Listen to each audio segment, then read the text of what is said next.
صلوات دیجیے بھائی جان.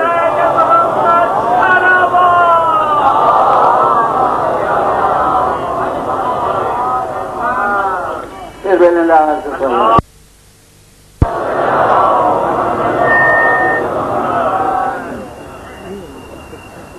اب تمام ادیان اور مذاہب میں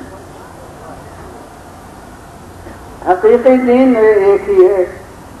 ہمارے نزدیک آدم جو لائے وہ بھی اسلام تھا. حضرت نوح جسے لائے وہ بھی اسلام تھا.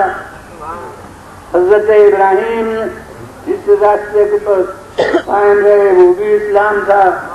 حضرت موسیٰ اور عیسیٰ نے جس کی تبلیغ کی وہ بھی اسلام تھا.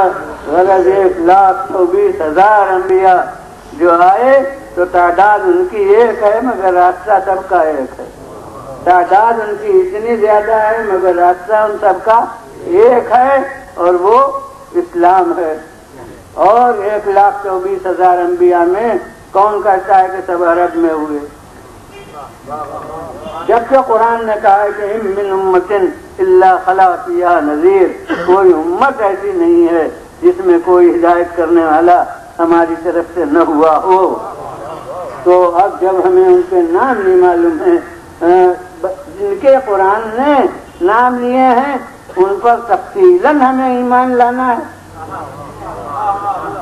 اور اس کے بعد آنکھ بند کر کے کہنا ہے کہ جو جو اس کی طرف سے آئے ہیں ہم سب پر ایمان رکھتے ہیں. اور اسی لیے کسی قبل والے کا نام سنیں تو ہم تصدیق تو نہیں کر سکتے کیونکہ کوئی ثبوت نہیں ہے.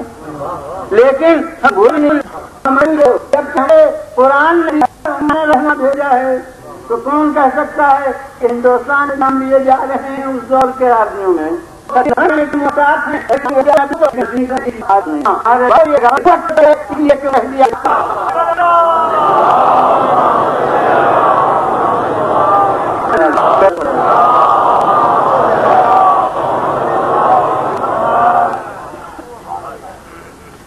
اب یہ کہہ دیا کہ میں اسلام دیناً یہ مذاہب دنیا میں بہت ہیں لیکن معیار نجات صرف اسلام ہو سکتا ہے، اس کے علاوہ کوئی نہیں. اور وہ بھی خدا کی نام ہو. لقب ہو جانا اور بات ہے، قانونی حقوق مل جانا اور بات ہے، لیکن اس نے وہاں کے نتائج کو اپنے علم غیب سے وابستہ رکھا تو وہاں اس کی نگاہ میں اسلام ہونا چاہیے. جب اس کی نگاہ میں اسلام ہو تب وہ معیار نجات وہاں کے لیے ہو سکتا ہے.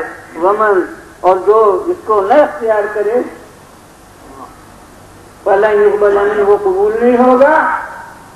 وهو في الآخرة من الخاسرين، وہ آخرت میں نجات سے محروم ہوگا.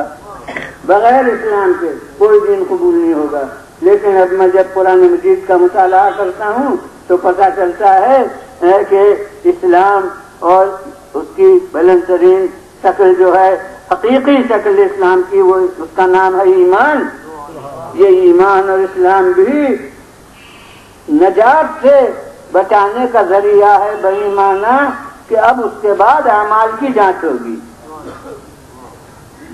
قرآن کا مطالعہ بتاتا ہے کہ اصل جزا اعمال کی ہوتی ہے مگر ایمان شرط صحت اعمال ہے. اس کو عام مثال سے میں یوں پیش کرتا ہوں کہ جیسے کسی داخلے کا امتحان ہو مگر اس میں یہ شرط ہو کہ BA جب ہوگا تب اس داخلے کے امتحان میں لیا جائے گا. اب اگر کوئی BA نہیں ہے اس نے پرچہ بہت اچھا بھی لکھا ہو مگر اس پرچے کو دیکھا ہی نہ جائے گا جب پہلی شرط اس میں نہیں ہے. اسی طرح اعمال کے پرچوں کی جانچ اسی وقت ہوگی جب ایمان ہو.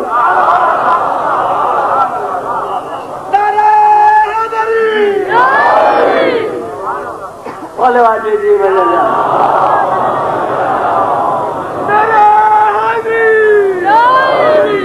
لہذا وہ جو مدعی ایمان ہو اور پھر اعمال سے مطلب نہ رکھے وہ اس بیے کے مثل ہے جو کافی سادہ بھیج دے،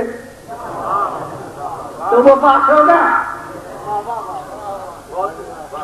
اور جو ایمان ہی سرے سے نہ رکھتا ہو وہ چاہے بہت اچھا پرچہ لکھ دے، وہ اس بیے کے مثل، اس شخص کے مثل ہے جو پرچہ اچھا لکھے مگر بیے نہ ہو۔ بیے ہو اور پھر پرچہ اچھا لکھے اس قابل، ارے 33% مل سکیں تو وہ کسی درجے کی کامیابی کا امیدوار ہو سکتا ہے، اور اگر بیے ہے مگر پرچہ ہی نہیں لکھا تب بھی امید ثمر نہیں ہے۔ اور یہ وہ حقیقت ہے، اسے کبھی عرض کر چکا ہوں کہ جو ہمارا محاورہ اصول دین اور فروع دین کا ہے، تو یہ فروع دین کہنا یہ اہمیت گھٹانے کے لیے نہیں ہے، بلکہ یہ ایک حقیقت کے اظہار کے لیے ہے، اور وہ یہ کہ جو تعلق شاخ کو اصل کے ساتھ ہوتا ہے وہ تعلق اعمال کو ایمان کے ساتھ ہے۔ جس طرح اصل یعنی جڑیں جو ہیں وہ زمین کے اندر پھیلتی ہیں مگر وہ آثار اس کے شاخوں کی شکل میں برآمد ہوتے ہیں، اسی طرح عقائد صحیح جو معیار ایمان ہیں وہ دل و دماغ کی تہوں میں پھیلتے ہیں، اور آثار ان کے اعضاء و جوارح سے شاخوں کی شکل میں برآمد ہوتے ہیں جن کا نام اعمال۔ تو کیا ممکن ہے کہ اصل زندہ ہو، طاقتور ہو اور شاخیں نہ پائی جاتی ہوں؟ اگر شاخیں نہیں ہیں تو اصل کی خبر لیجئے، پھر سینچنے کے لیے شاخوں کو پانی میں ڈبونا نہیں پڑے گا بلکہ اصل میں پانی دینا پڑے گا تاکہ ان میں زندگی پیدا ہو۔ لیکن اگر اصل نہیں ہے اور شاخیں ہیں تو وہ تو پھر نمائشی ہوں گی، نمائشی شاخیں ہوں تو ان سے زینت چمک آئی مگر ثمر نہیں مل سکتے۔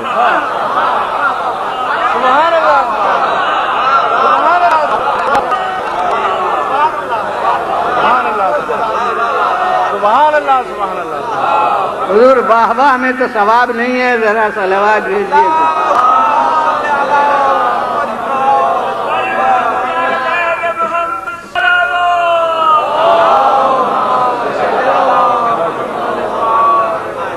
پھر بلند آواز سے صلوات۔